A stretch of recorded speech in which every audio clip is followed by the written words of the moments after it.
Ruthless aggression. Ladies and gentlemen, welcome to the RE Era podcast, the only place where we decipher and dictate the era that rose out of the ashes of attitude. And it is time to look at the final instalment of those dirty dirt sheets for 2004 as we bid goodbye to a not bad year compared to 2003. Started off good. It wasn't a bad year. As I am Dave, and joining me as always is Big Sexy Michael Ragg as we delve into those Lord of Pain archives once again to have a look at what December of 2004 was offering us in the world of Wade Keller and Dave Meltzer and their cohorts. Michael, Big Sexy, are you ready? I'm ready for some dirty dirt sheets. There has been, Monday, December the 13th, 2004, a big backstage fight at SmackDown taping. According to OneWrestling.com, word has it that WWE Cruiserweights, they're extremely frustrated with Paul Heyman's recent removal from the creative team. Since Heyman viewed as their biggest supporter, it was no surprise that WWE has not portrayed the division as successfully as possible, and many would have liked to see Heyman make an attempt at a revival. The frustration has come to a boil at SmackDown tapings, which saw, get ready for this, Chavo Guerrero exchange words with The Big Show. Whoa. Chavo got into Big Show's face and was pie-faced across the room for his trouble. Agents and wrestlers quickly broke up the fight before it could escalate into something more serious. I can just imagine, I can just picture it happening. Chavo's right in his face and he's just... Chavo, hola, like he's pushing a fly out of your way. Fuck you off. Flying across the canteen. What a way to kick off.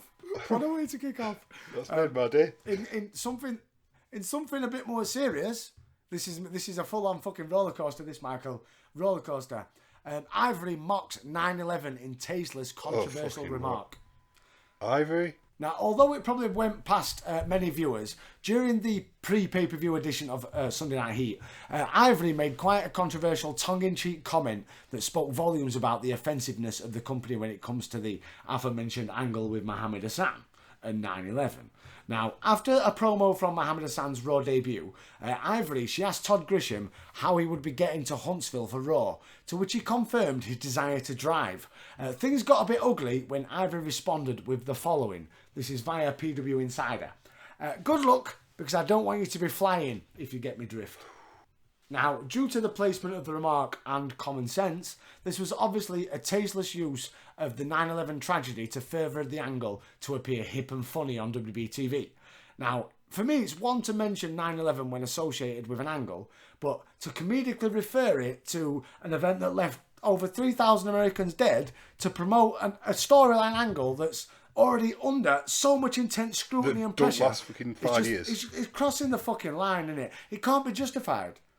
Just if that line is delivered in the comedic context that I was feeling that was, then how can that ever be justified? Absolutely can't. Michael, moving on. Tuesday, December the 14th, we have a backstage altercation at Monday Night Raw with punches thrown. Now, OneWrestling.com is reporting that there was a backstage altercation at Raw in Huntsville. Apparently, words were exchanged between Mick Foley and the Nature Boy Ric Flair, which led to Flair throwing a punch at Foley. The two men were separated by agents and the situation was cooled down. Flair and Foley have been having a war of words over the past year or so, with Flair going as far as saying that Foley is nothing more than a glorified stuntman. The Lords of Pain archives will have more on this situation as it arises. And then, Michael, we got an update later on in the day. WrestlingObserver.com has reported new details on the backstage fight between wrestling legends Mick Foley and Ric Flair. The fight transpired shortly before Raw and ultimately had no effect on Foley's decision to appear live on the show to plug the Middle Eastern tour, while also adding heat to the Hassan and Dafari characters. Apparently, Ric Flair approached Foley and offered a handshake, a gesture which Mick declined. Foley then asked for an autographed copy of Ric Flair's book. Ric Flair did not appreciate the remark and threw a punch at Foley. The punch did indeed land, but the two were broken up before the situation could escalate any further. Wrestling's breaking down, Michael. We've got Chavo and Big Show fighting on SmackDown, Foley and Ric Flair fighting on Raw. I want to see this episode of Dark Side at Ring. Backstage Raw 2004. Jim Cornette going, well, it was a time. Well, fucking Shitstein wasn't here, so... Moving on, Michael. December the 15th, 2004. ECW return planned. As at press time, there is currently some internal discussion about an ECW revival pay-per-view for 2005. The idea was reportedly communicated to Vince McMahon by Rob Van Dam. Now, many, including Jim Ross, they like the idea. However, Stephanie is dead set against the idea. She was in charge of him. What's wrong with a bit of ECW? She buys them. She bought them in fucking Invasion. Why would you buy it if you didn't want to have it to do with it? Fucking prick. After the DVD sold so well, those in favour got some more leverage, and Heyman approached Vince in front of Stephanie to ask about the pay-per-view. Even after the attempt to confront Stephanie about a rejection, she's apparently still showing little interest in the idea, and it's not known if the pay-per-view will ever materialise. So Stephanie's putting the fucking brakes at the minute on One Night Stand. The bitch. And say I'd have a one night stand with her. She bought the fucking company. She used to wear ECW fucking Triple H backwards fucking Shane Douglas hat. And she fucking don't want it to come back. She's a twat. Or maybe she's thinking they'll ring her and say because she's still in charge. Oh. She might have to do a bit more additional work that she's just not got time for. Yeah, it's hard to do work when you got that silver spoon. Could be, couldn't it? Could be.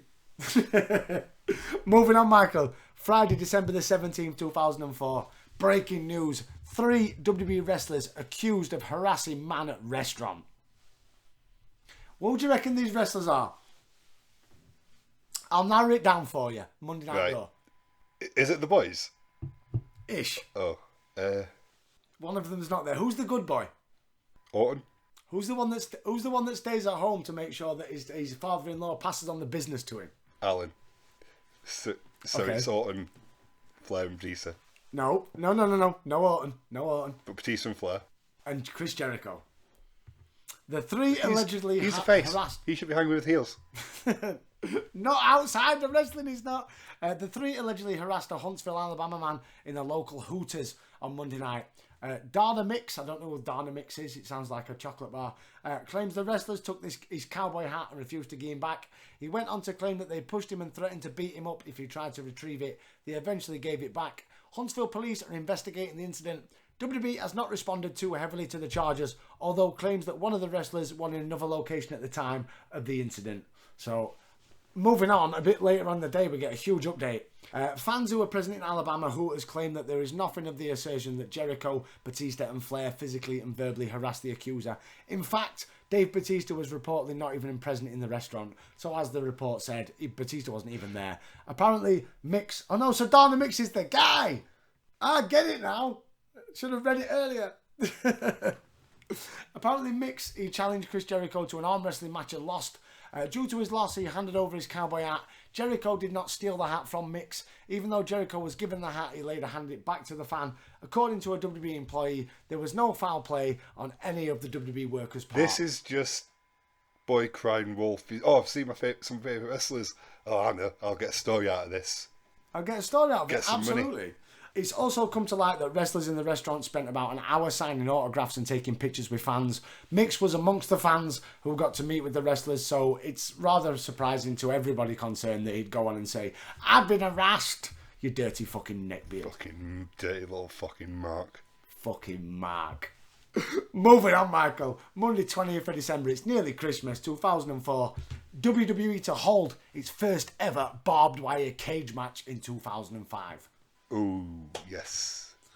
Apparently, WWE may be introducing their first ever barbed wire cage match in 2005. According to promotional material, the match will take place at February's No Way Out pay-per-view. That's going to definitely solidify the name. Absolutely.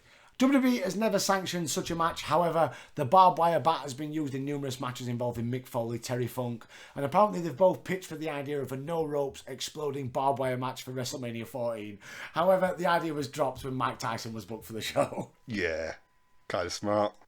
No Way Out, that's scheduled to emanate from Pittsburgh, Pennsylvania, a state in which the use of barbed wire in a wrestling match has been banned. So it should be interesting to see if WWE is forced to adhere to the same rules that independent wrestling promotions are made to work under. Apparently, WWE is set to have Big Show versus JBL in a cage, although there is some talk that a name or two might be added to boost its appeal of the match. In any event, it should be very interesting to see if WWE pulls off this extreme cage match. Moving on. Tuesday, December the 21st, 2004, the real reason why Paul Heyman has been removed from the writing team, Michael. Now, it was hinted in an earlier report that there might have been an ulterior motive to WWE's decision to remove Paul Heyman from the writing team, instead of the well-documented heat between Heyman and Mrs. Levesque. Now, if the report is to be true, it could be that Heyman was guilty of an action that broke the trust of the locker room. Now, Heyman's deal as a writer enabled him to take part in conference calls and meetings with other SmackDown writers. He had no permission to listen into Raw calls. However, Paul Heyman being Paul Heyman, it's believed that he was released doing just that, listening in without permission on a Raw conference call. During that call, the system announced that someone had left the discussion. After the role was taken, though no one expected there had been a disconnection, WWE ran a trace and found out that the phone number belonged to Paul Heyman. Stephanie was less than pleased with this action, and along with the other reasons for disliking him, put out a leave of absence. It is unknown if he'll ever return to the booking team. He's been recently brought back on Vince's approval, even though Steph was not happy about Heyman returning. Now with these additional actions, it's unlikely that Stephanie will ever trust him again. Until, they realise how much money he's worth. Because it's Paul Heyman. But that's just such a Paul Heyman move. It is. It's such a Paul Heyman move. I'm going to tap into the Raw call and see what they're doing over there. And I'm just going to copy their ideas. And do it first. And better. It's brilliant. Brilliant. Moving on, Michael. Wednesday, December 22nd, 2004. An injury update on Jesus. How is hands? The following was posted on Aaron Aguilera's, who is Jesus, his real name, official website. I just got off the phone with Aaron. I can't get used to calling him Jesus all the time. And I have some good news to report. Whilst the first doctor recommended surgery for his herniated disc in his neck, 2 other doctors have seen it, they haven't. It is believed that with some rehab, he can avoid the knife and be back to 100% very soon. The groin injury is recovering well, and he should be able to return to the ring from the 13th of January, if not earlier. The only real problem is Aaron can't work too much at the moment, so we'll have to get his conditioning back fast for when he returns. And you can find that information and even more on Jesus at www.aaronaguilera, Aguilera.com. Like the singer. Is it Aguilera? Yeah. Is that what it is? I don't know. Dyslexic me, bro. Michael, moving on. Big WrestleMania spoilers. Monday, December 27th. The working plan for WrestleMania 21's main event is Triple H versus Randall Keith Orton. WWE has obviously portrayed the two as big main eventers, although officials are also high on Batista and have talked about giving him the main event slot. It should be very interesting to see where WWE goes with the title picture on the Raw brand. Which is why we've now started on the build to Armageddon, and that scene, Batista just... That is it. There's a fucking rocket tied to his back. And also on the same article, Dave Meltzer, he reports that if a Foley Flair match cannot be arranged for WrestleMania due to backstage shenanigans, it is possible that Mick Foley will go one-on-one with Muhammad Hassan at WrestleMania 21. No. Hassan doesn't need the Foley effect. Get bad. Get battered. He'd have to. I mean, you can't have Hassan come out at Mania and not get battered by... like an American icon. Absolutely. Moving on, Michael. December 29th, Wednesday. JBL responds with a letter to internet writer Wade Keller. A letter. Ooh, I'm angry with you. I'm going to write you a strongly worded letter. Coming on the heels of WWE's trip to the Middle East, WWE champion John Bradshaw Layfield saw fit to respond with a letter to Pro Wrestling Torch writer Wade Keller in regards to Keller's column, Next Year, Entertain the Troops and Keep the Politics Out of It, where Keller wants WWE to leave Vince McMahon's political views out of their trips to the Middle East. So, JBL's letter. Mr. Keller, I'm having trouble with my internet connection over here. I'm not sure if the email I sent you went through. Eminem, Mr. Keller. I wrote you, but just still calling. So I will try another. I'm still in Afghanistan visiting our soldiers. I do this every year with the SMA and the USO. I stayed after everyone left to go home. I am sure you didn't know that because I tried to make sure the media doesn't cover it. I was looking on the internet to see our ratings and I saw your column. I wanted to respond. You are wrong about how much the soldiers get to watch the media on TV. Every mess hall has a TV along with every rec centre and gym. They get to see more news than a lot of us, mainly on Fox but also CNN. Your take on Vince, I respectfully believe, is wrong. The media has done a bad job of covering the war. They all sit in a hotel in Baghdad reporting the news. They may as well be in Des Moines, wherever that is. I probably not said that correct.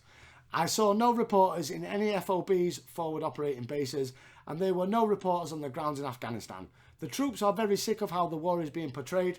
I know this because I've just spent almost 2 weeks with them. The morale is high, and all of them have sufficient armour when they leave base. Make no mistake, this is a rotten place, and I believe we could all plan better, but the enemy always has a plan. I do not believe it is a liberal bias necessary. I believe it is tabloid mentality by the media. What Vince did was good for the troops. Remember, he spent a lot of money and the company's money to come here. A lot of people who talk about what they did has not been here themselves. By the fact he was here should give him some credibility. You're entitled to your freedom of speech. I firmly believe that. As long as you believe in America, I have no problem with that. Let me clarify. I believe in freedom of speech always. But when a person does not believe in America, I have a problem with them. I don't feel this applies to you. Al Franklin is over here with me, and he's a very dear friend. We disagree across the board about politics. We do not disagree about our soldiers and about our love for America. We just think it should be run different ways. Vince did a great thing by bringing WWE to Iraq. I feel your criticism is unjustified. Vince is as good of a person as I have ever met, and even a greater American. I know you may disagree, but I don't. Look at what he has done over here. I held the hand of a soldier when it's a long fucking letter, this. I held the hand of a soldier that was hit in the Mosul attack that had almost all of his face to burns. He asked to see me because he was a wrestling fan. If I lived 1,000 lives, I would never replicate that moment. Vince was the reason I was there. I respectfully ask you to take things in a bigger perspective than your own beliefs. I thought what he did was great. Now you can go back to bashing me as a terrible champion, which is your right. John Bradshaw Layfield. He was right of what he was saying. It was great ending line as well.